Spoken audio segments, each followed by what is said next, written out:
हैं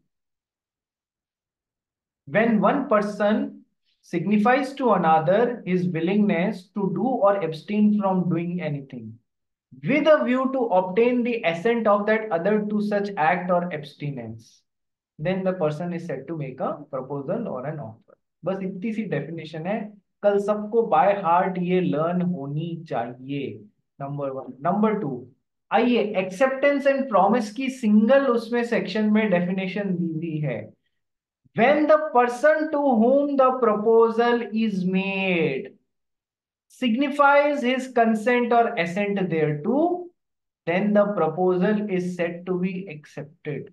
When the person to whom the offer or proposal is made, he signifies his consent या assent thereto, the proposal is said to be accepted.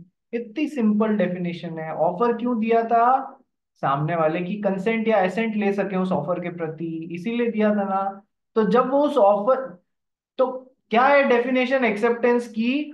Acceptance की definition क्या है कि when the person to whom the proposal is made, जिस बंदे या बंदी को हमने ऑफर दिया है, प्रपोजल दिया है, वो ही उसे एक्सेप्ट कर सकता है। सबसे पहली बात इधर से ये निकल के आ रही है, when the person to whom the offer is made या proposal is made, वो ही एक्सेप्ट कर सकता है। ठीक है, ये बात समझ में आ गई कि हाँ सर? नहीं नहीं सर, नहीं आई, थोड़ा और गहराई में समझाना पड़ेगा। आइए समझते हैं। अब हमारे मीत ने मिस एक्स को ऑफर दिया, मिस एक्स को ऑफर दिया। ठीक है, मीत कौन है भाई पास में? अरे नहीं सर, एक्चुअली डिफॉल्टर लिस्ट में नाम आ गया मेरा एडली से। वही मिस, चेक कर रहा था। Oh my God. ठीक है, मीत ने मिस एक्स को ऑफर दिया किसी भी चीज के लिए। पास में खड़ी हुई मिस वाई थी। ठीक है, मिस एक्स को ऑफर था, तो एक्सेप्ट भी कौन कर सकती है? मिस एक्स ही कर सकती है। ठीक है, मिस वाई एक्सेप्ट नहीं कर सकती है इसको। मान लो मीत ने ऑफर दिया मिस एक्स को, क्या आप मुझसे शादी करेंगी? मिस वाई बीच में चिल्ला के बोली हाँ एक्सेप्टेड, मैं करूंगी। अरे तू कौन है भाई, तेरे को ऑफर दिया ही नहीं था। बात समझ में आ गई? ठीक है। या फिर मिस्टर एक्स ने मिस्टर वाई को बोला था क्या आप मेरा घर 50 लाख में खरीदते हैं? तो मिस्टर जेड पास में खड़े हुए सुन रहे, ऑफर इनको नहीं दिया गया था, ऑफर मिस्टर एक्स को दिया गया था। ये बीच में जबरदस्ती चिल्ला रहे हैं हाँ हाँ एक्सेप्टेड, मैंने एक्सेप्ट कर लिया आपका ऑफर। अरे भाई ऑफर आपको दिया ही नहीं गया था, आपको राइट ही नहीं है उसे एक्सेप्ट करने का। किसको राइट है एक्सेप्ट करने का? When the person to whom the offer is made, वो ही एक्सेप्ट कर सकता है। ध्यान रखना, when the person to whom the offer is made. ठीक है, when the person to whom the proposal is made, ये हो गया पहला पॉइंट। वो ही ऑफर को एक्सेप्ट कर सकता है। ही सिग्निफाइज हिज कंसेंट या एसेंट देयर टू, यानी उसे भी तो एक्सेप्टेंस को सिग्निफाई करना पड़ेगा, एक्सेप्टेंस को कम्युनिकेट करना पड़ेगा वापस। यस सर, मन में एक्सेप्टेंस सोच के रख लिया तो क्या उस एक्सेप्टेंस का कोई मतलब है? नहीं सर। ऑफर लेटर आया तुम्हारे पास में, उसका एक्सेप्टेंस लेटर टाइप करके प्रिंट करके अपनी दराज में रख लिया, ड्रॉअर में रख लिया, भेजा ही नहीं, तो क्या उसका एक्सेप्टेंस का कोई मतलब है? कम्युनिकेट किया आपने एक्सेप्टेंस वापस को? नहीं। तो when the person to whom the offer और प्रपोजल इज मेड, वो ही एक्सेप्ट कर सकता है। He signifies his assent thereto, वो सामने वाले को अपनी कंसेंट या एसेंट वापस सिग्निफाई कर देता है, कम्युनिकेट कर देता है। Then the proposal is said to be accepted, then the offer is said to be accepted. Acceptance समझ में आ गया? इजी है या नहीं है? जैसा भी ऑफर था उसके लिए जिसको ऑफर दिया गया था वो ही वापस एक्सेप्टेंस दे सकता है, number one. Number two, acceptance needs to be communicated. ठीक है, the proposal is said to be accepted. ये है ऑफर प्लस एक्सेप्टेंस। क्या बन जाता है रे? ऑफर प्लस एक्सेप्टेंस बन जाता है प्रॉमिस। अ प्रपोजल और an offer when accepted becomes a promise, a proposal when accepted becomes a promise. छोटी सी डेफिनेशन है, अ proposal when accepted it becomes a promise. ठीक है, the person making the proposal is called the promisor and the person accepting the proposal is called the promisee. जो वादा करता है वो promisor, जो ऑफर दे रहा है उसका ऑफर एक्सेप्ट हो गया तो वो प्रोमिसर, सामने वाला प्रोमिसी, और दूसरे वाले ने भी वापस वादा किया है तो उसके लिए वो प्रोमिसर और ये प्रोमिसी। ठीक है, इसमें इतना ज्यादा मत घुसना क्योंकि ये थोड़ी सी कंफ्यूजिंग है। ठीक है, बस प्रॉमिस की डेफिनेशन देख लो। A proposal when accepted becomes a promise. जिसने वादा किया है वो प्रोमिसर, जिसको वादा किया है वो प्रोमिसी। ठीक है, चलिए। तो अब नेक्स्ट आ जाता है सर कॉन्ट्रैक्ट की डेफिनेशन। थर्ड डेफिनेशन, ये तो कॉन्ट्रैक्ट की तुमको चार्ट देखते ही पता पड़ जाएगा ना। Contract is an agreement which is enforceable by law. इसमें कुछ समझाने का है क्या? Contract is an agreement which is enforceable by law. ऐसा agreement which is enforceable by law, it is a contract.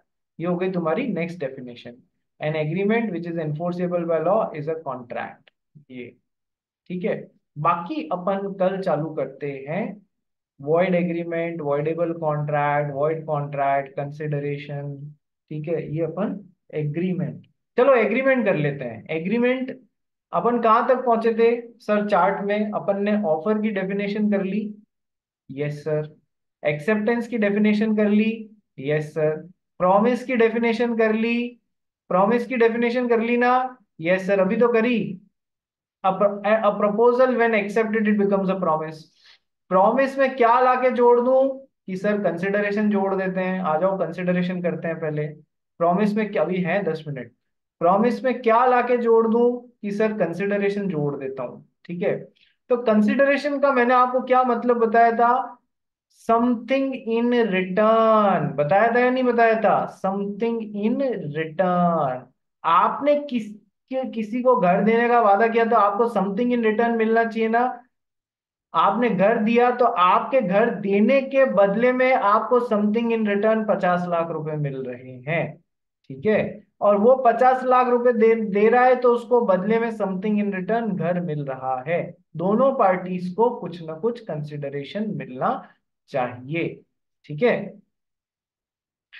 तो ये तो हो गई कंसिडरेशन की बात। आओ पढ़ते हैं इसको। Karan Faria, please do the favour. When at the desire of the promiser, the promisee or any other person has done or abstained from doing or does or abstains from doing or promises to do or to abstain from doing something, such act or abstinence is called consideration.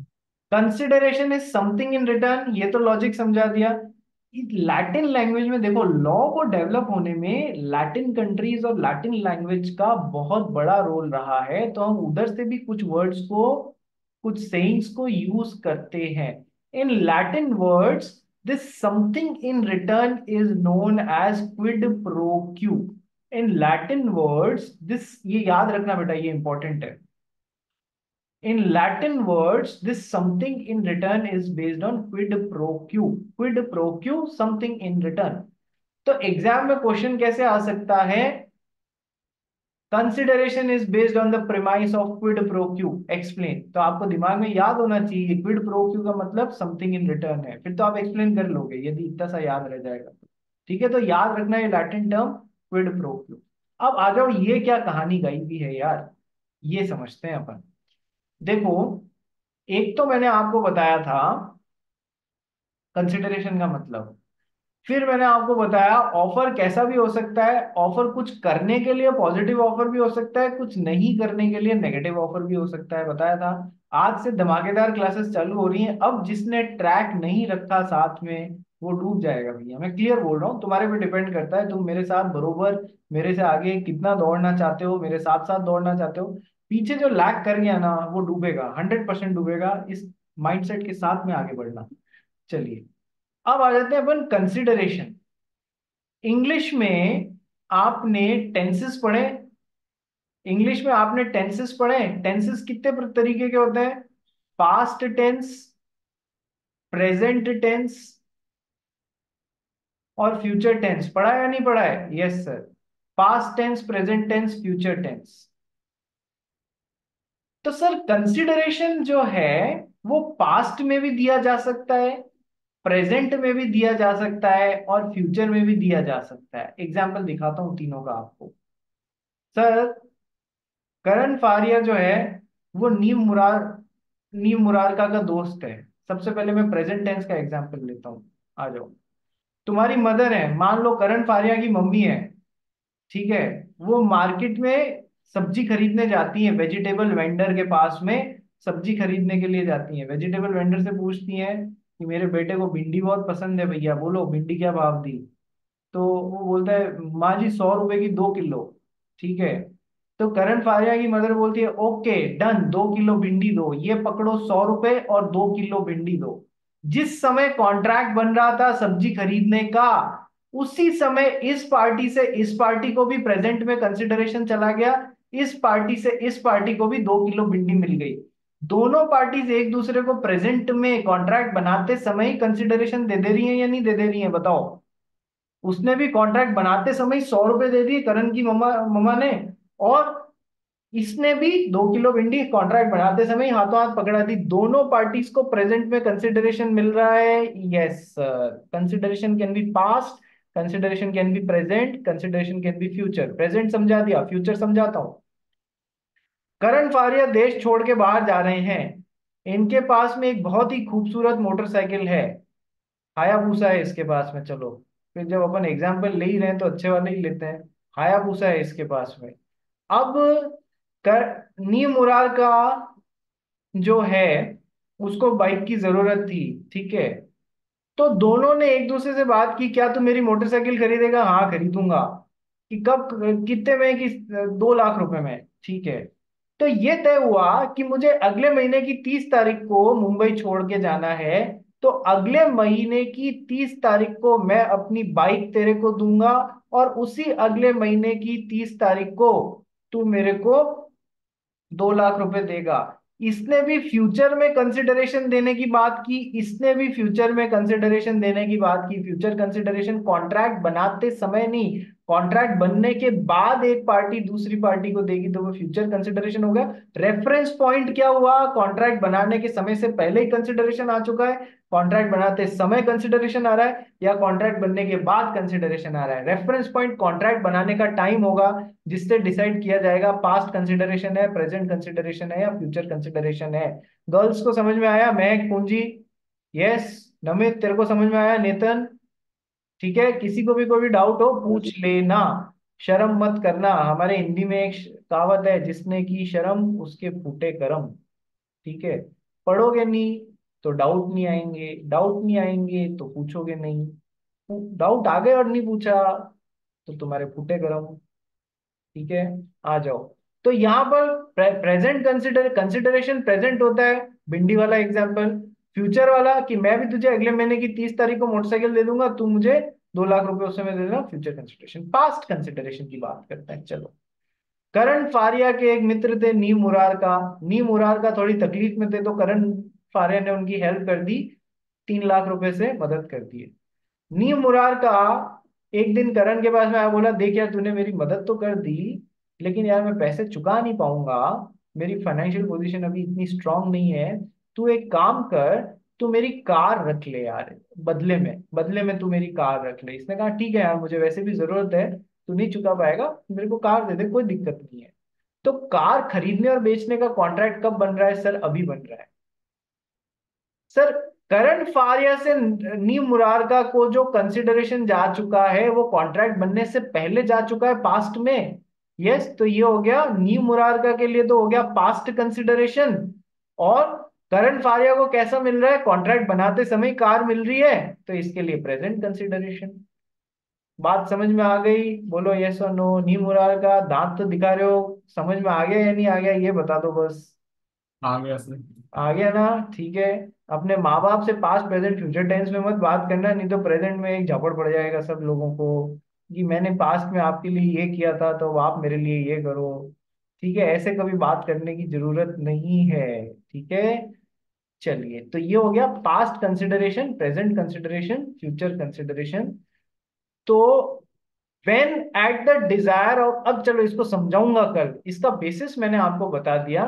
Consideration का मतलब होता है based on the premise of Kwid pro Q, something in return, consideration can be past consideration, it can be present consideration, it can be future consideration. अब पढ़ के समझाने का काम यहां से कल किया जाएगा। ठीक है, कल कितनी बजे भाई, 8:30 या फिर 5 o'clock?